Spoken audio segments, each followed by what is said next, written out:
Before I get started, I'd like to ask you all one question. Who gets up in the morning and thinks about going to a gas station? Please put up your hand. Oh, as I expected, nobody put up their hands. Every day, hundreds of millions of people get up, plan their trips, and through that day, they have to meet their energy needs, and they go to a gas station. Here are the many people going to gas stations. They don't look like they're having a lot of fun.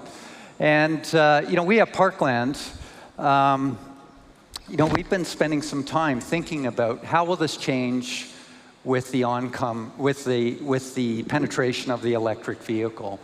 And it's interesting. Will we be liberated from this experience, or will we continue to have this experience where we need to buy energy? Before I go into the future, I'd like to take a step back and look back. And it's interesting. You probably recognize this picture from the Michael J. Fox movie, Back to the Future. And you'll remember how he goes back and he's amazed and he sees a car pull up at a service station and a bunch of people get out, they shine the lights, they clean the windshield, they check the oil, they check the coolant, they check the pressure in the tires. And at that time, the driver was concerned about getting to the destination. Cars were very unreliable at that time. So the focus is can I actually get there? And it's interesting, that experience has continued to evolve. And if we go into the 70s, and these are from the Parkland archives, you'll see, again, very similar focus on the car, fewer people. But the value proposition was cheap gas, batteries, tires, and wipers. And again, it was still focused on the vehicle.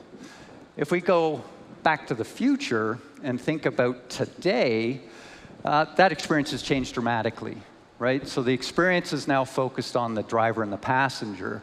And as a retailer in that market, our challenge is in the 2 to 3 minutes that you're buying your energy is to captivate you to come into the store.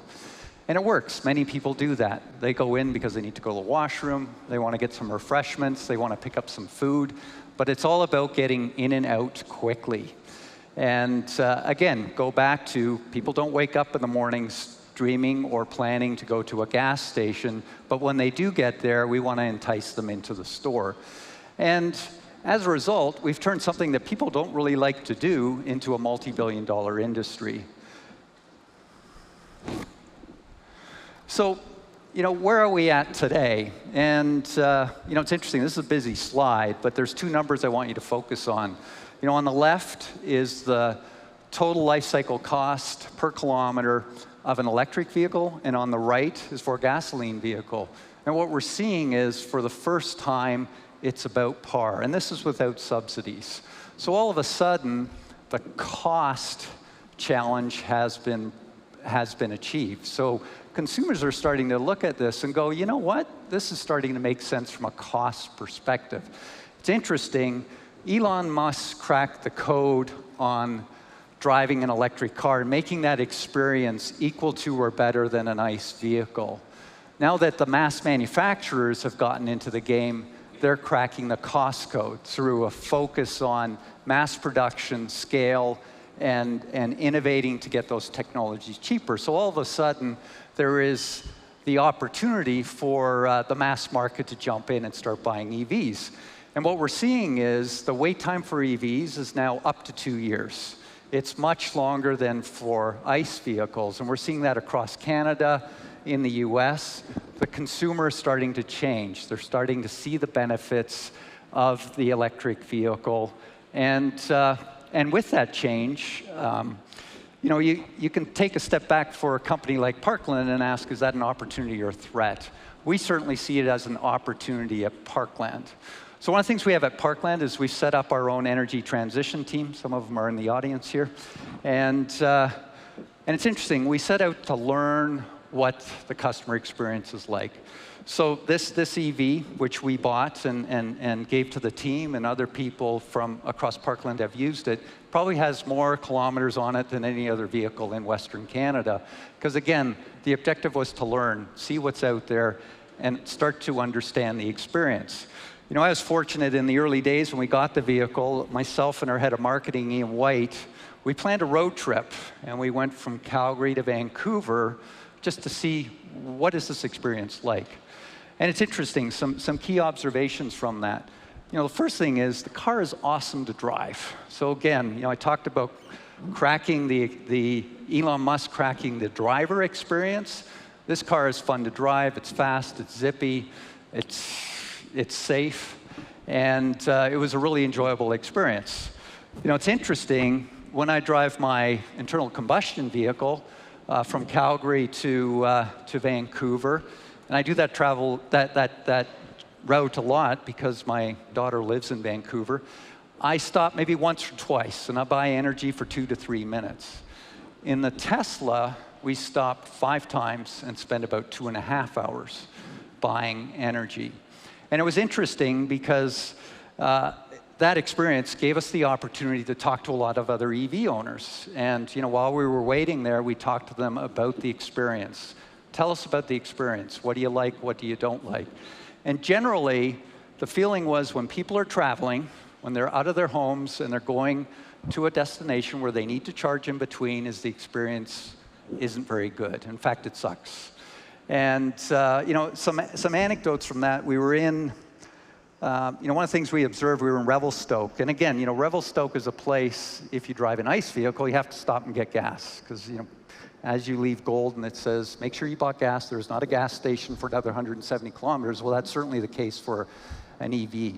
And so we stopped there and started talking to folks again. And it was interesting to see some of the behaviors, right? So this charging site, which was difficult to find, we had to drive around a bit, we found it. It was in the back of a hotel. It wasn't well kept. There was dirt, it was dirty. But people were basically plugging in. And a block away was an on-the-run store. And what we saw was people get out of the car, go to the on-the-run, go to the washroom, buy some refreshments, and some food, and come back and eat in their car. And as we talk to people, again, about what do they really want and what are they missing, it is about the experience. What they want is to be able to get off the highway quickly, into a site to recharge, have some time where they can relax, do some work, perhaps eat. And what we're witnessing is a whole change in the consumer experience. So here's another example of a disappointing charging experience. I was recently, again in BC, I was actually on a cycling trip, and we were driving through a town called Clinton, and one of the folks we were with was from the area, and he said, look, there's a new EV charging station that's been put in. And I said, well, I've been talking about what we do at Parkland and what we're focusing on.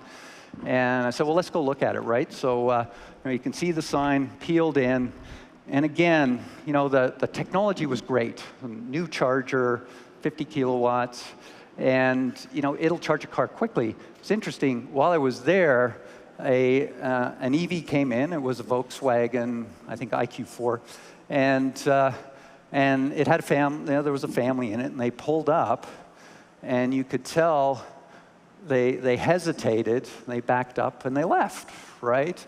And although I didn't get to speak to those people, I can just imagine what was going through their mind. I mean, they had small kids in the back. It's like, well, where am I going to take them to the washroom? Where am I going to get something to drink? What am I going to do for 20 minutes? So all of a sudden, it's you can see, and what we're hearing from consumers is this experience isn't working for us. And ultimately, the central theme of this conference, if we want to disrupt the current energy complex, if we want to increase adoption and move towards a lower carbon future, we need to start focusing on the experience. Otherwise, the consumers aren't going to change. So it's interesting. So we've been around lots of places in Canada looking for a great charging experience. So a bunch of us got on a plane and we went over to Europe. We went to the UK. We went to Norway, where EV adoption is much further ahead, and said, okay, well, let's find some examples, some great charging examples. And again, although there were few, there was a good glimpse of what's coming.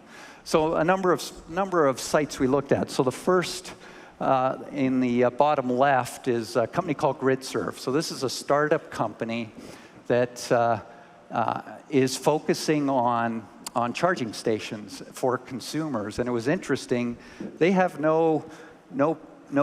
they're not constrained by their current thinking. And it was interesting to see, because the way they had organized the forecourt, where you get your energy, was by speed. You could pay more and charge quicker, or you could kind of park around the side and the back, pay less, but it would take longer. But the real revolution or innovation was inside the store, or inside the building. We're, again, taking that experience to the next level. Again, there's a cafe, there's an area where people can sit and relax. The shopping experience is much more fulsome. You can get not only convenience items, grocery items, pharmacy items, and they've really started to expand what's available and capitalize on that 20 to 30 minute stop. The top of it's 2 stories, the top floor was, again, full of amenities to help people relax, enjoy the environment. You could book out a room to work. So it was a bit of a glimpse into the future. And it's interesting, when we were there, this was the only one they had in market, but they've since committed to doing more. And talking to consumers, again, and the UK is a bit different. I mean, there are people that have EVs that don't have garages and need to charge. And how this facility in the neighborhood we were in is an enabler for people to buy an EV. So it was quite interesting. Just go up a little further here. We've got a Shell site and a Circle K site. So these are existing companies that are trying to rethink their model. So similar to Parkland. And again, we only saw 2 of these sites because there were only 2. So there's not a lot of this, but again, seeing how they're adapting to the consumer experience. The Shell site is in the middle of central London. And again, it was jammed. So there's lots of demand. And it's interesting, when you talk to people about the economics of these sites, margins are great, they're making money, and they're getting a return. And people are coming in and spending time in the site. Similar concept, this was a concept in Norway we saw with Circle K. And again, this was along a roadside stop. And you could see that investment in a larger site that allowed people to come in and spend some time and capture that opportunity of that 20 to 30 minute dwell time that the consumer has. Interestingly, on the upper right is a company called NEO. So this is a Chinese manufacturer who's a new entrant into the Norwegian market. And this is where you see that pull between time, right? So they're saying, well, look, we're actually going to solve the time to charge by swapping out your battery. So you can pay a subscription fee, you pull in. It's interesting, we happened to be there when one of the few vehicles that's in the market was there, and it was great to see. They went in, and they were in and out in 3 minutes. So, it's interesting to see the market evolve. Like there's people still innovating around trying to reduce cycle time to charge, but others that are trying to embrace it and see the opportunity. We believe the market will continue to go down the path where charging will take time, and the opportunity will be to provide quick charging, but at the same time, the amenities to support the consumer. On that trip, and again, while we found some great examples of innovation and where the market is going, and it gave us a glimpse as to where we could potentially see things go in North America. It was interesting, this is our own experience. So a group of us got in a plane, we did a red eye, picked up a car and started touring the market. It was this Tesla. And interestingly, we experienced, it was an interesting experience. So the Tesla we got was an older model, and Tesla had actually changed the interface to the chargers. So we showed up at a Tesla charging site, and we couldn't charge the car. So this forced us into using some of the other third-party networks that are in the market. And it was frustrating, trying to download apps, get credit cards synced. There were chargers that weren't working. And again, it goes back to the fundamental issue right now is the charging experience is poor. And ultimately, we couldn't get the vehicle charged. So at it was about 11 o'clock at night, we ended up ditching the car in a parkade in London, and then all piling into an Uber to get back to the hotel. But again, that's not the experience that the consumer wants. And And again, if we don't focus on this experience and get it better, the adoption will be slower. So one of the things that we did at Parkland is thinking, well, and again, we have a lot of preconceptions. So we're in the business of putting convenience stores in, of putting gas stations in, and there's been a lot of innovation to get us to where we are today, but we really wanted to kind of expand our thinking. So we were fortunate to be able to sponsor a design competition for the recharging site of the future. And it was very interesting. There were architects from all over the world that participated in this, and it's great to get some unconstrained thinking. But what we saw was, again, this theme of creating a destination where people can come, they can relax, they can do more than just go to the washroom, they can sit down, they can work, they can order food. So, and we've committed to actually building this in BC. So, it's interesting, and this will be our opportunity to learn and develop and see how the consumer interacts with the site, and ultimately with the objective of making it a destination within our larger charging network. A key enabler for that is the technology. As you know, if you drive an EV, it runs through your iPhone. And it's interesting. I started off by saying nobody gets up in the morning and thinks about going to a gas station. I think as we start looking forward, if you're going on a trip, the first thing you'll do is get up in the morning and start thinking about that trip and where you're going to stop. And imagine a world where you can go into your smartphone, you can book a charger, you can book a time for that charger, you could book a seat in the restaurant or in one of the recharging facilities, and then also pre-book your food. You could order your food. You could do the whole transaction before you get there. When you get there with your family, you're maximizing the time at that stop by being able to charge your vehicle, go in, get your food, relax. You might want to do some work. You might want to get some exercise. But again, where the opportunity will be immense as the market starts to shift. And it's that 20 to 30 minute stop that we're focusing on. And again, the opportunity there is very similar to having people at an airport, right? Airports make more money off retail than they do off their landing fees. It is an incredible opportunity that we're pushing forward, and want to make sure that we can align the needs of the customer with the experience that they'll get. So a couple things here just to finish off. So again, as we look, and I'm sure a lot of the discussion over the last few days has been about the technology. The technology has progressed. I talked about the break-even cost. We talked about the experience. The next step in adoption and enabling adoption is the experience and improving the charging experience. And that's what we're focusing on as a business. That's what the industry's starting to focus on, and there's lots of opportunity in the space. Thank you.